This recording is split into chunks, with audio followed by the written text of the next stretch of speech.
নমস্কাৰ সুপ্ৰভাত স্বাগতম জনাইছো বাতৰি শিৰোনাম অনুষ্ঠানটোলৈ আৰু পাঠ কৰিবলৈ লৈছো গুৱাহাটীৰ পৰা প্ৰকাশিত দৈনিক বাতৰি কাকত কেইখনমানৰ প্ৰথম পৃষ্ঠাত প্ৰকাশ পোৱা শিৰোনামসমূহ আৰু প্ৰথমে মই হাতত তুলি লৈছো অসমীয়া প্ৰতিদিন কাকতখন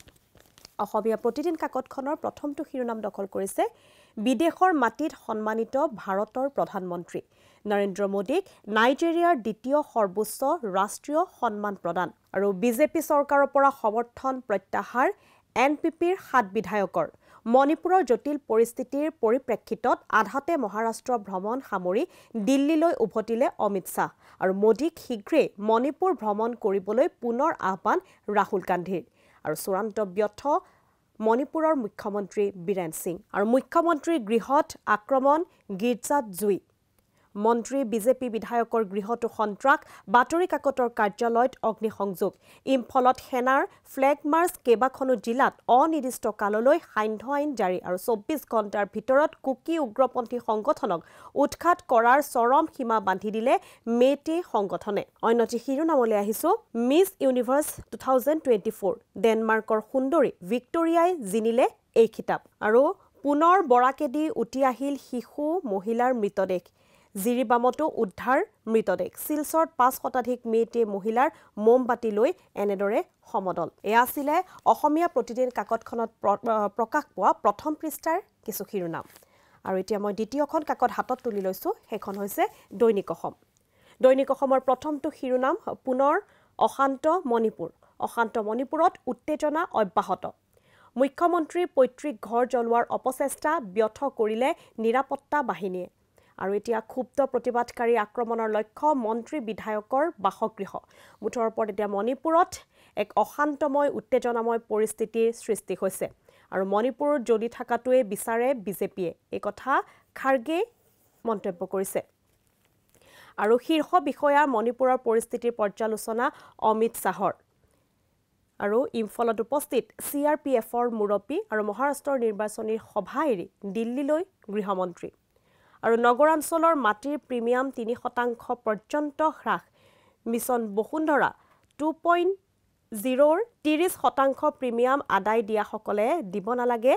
অৱশিষ্ট ধন আমি অন্যটি শিৰোনামলৈ আহিছো দিল্লীত 5 শতাধিক মেটেৰ বিক্ষোভ আৰু 200 প্ৰতিবাদকাৰীক আটক পৰিস্থিতি নিয়ন্ত্ৰণত বিফল কেন্দ্ৰ ৰাজ্য চৰকাৰ আৰু ঝাৰখণ্ডত অন্তিম পৰ্যায়ৰ প্ৰচাৰত নামিল সাংসদ গৌৰৱ গগৈ বিজেপি বিভাজনৰ ৰাজনীতিক তীব্ৰ সমালোচনা আৰু চাহপাতৰ পেকেটতো ষ্টাৰ ৰেটিংৰ পোষকতা ভাৰতীয় চাহ সংস্থাৰ কলকাতাত অনুষ্ঠিত সাধাৰণ সভাত এই প্ৰস্তাৱ গ্ৰহণ আৰু আন্দোলন ঘোষণা মৰাণ মটক সংগঠনৰ জনজাতিকৰণ স্বায়ত্তশাসনৰ দাবীত যি প্ৰতিবাদ হৈ আছিল আৰু তাৰ পিছতে আন্দোলনৰ ঘোষণা মৰাণ মটক সংগঠনৰ আৰু নিলম্বিত ওসি ভাৰ্গৱ বৰবৰাৰ বিৰুদ্ধে এতিয়া গোচৰ ৰুজু সিনেমাতহে ভাল লাগে সিংঘম পুলিচ এই বুলি এতিয়া মন্তব্য কৰিছে আৰু অৰ্থহীন জিআই টেগ গভীৰ সংকটত সৰ্থেবাৰীৰ কাশিল্প যন্ত্ৰত উৎপাদিত সামগ্ৰীৰ পয়োভৰ আৰু অনলাইন বাণিজ্যই গ্ৰাস কৰিছে এতিয়া ৰাজ্যৰ ক্ষুদ্ৰ ব্যৱসায়ী 25 লাখ লোকৰ জীৱনলৈ নামিছে কাল অমানিশা নিৰ্বিকাৰ চৰকাৰ আৰু ASTCৰ 13 শতাধিক অৱসৰপ্ৰাপ্ত কৰ্মচাৰীৰ মাজত হৈছে হাহাকাৰ 7 বছৰে 200 কোটি টকা দিয়াত চৰকাৰৰ কৃপণালী আৰু মানাক ৰাষ্ট্ৰীয় উদ্যানত ক্ৰমাৎ বৃদ্ধি পাইছে বাঘৰ সংখ্যা পোৱালিসহ বাঘিনীৰ দৃশ্য এতিয়া আকৰ্ষণ কৰি তুলিছে পৰ্যটকক আৰু ইয়া আছিল দৈনিক অসমত প্ৰকাশ পোৱা প্ৰথম পৃষ্ঠাত প্ৰকাশ পোৱা কিছু শিৰোনাম এতিয়া মই শেষৰখন কাকত হাতত তুলি লৈছো সেইখন হৈছে আমাৰ অসম যাত্ৰীবিহীন বিমানেৰে ৰাজ সাহায্য লৈ ফ্লাইবিক উধাও এবাৰ সি প্লেনৰ চমক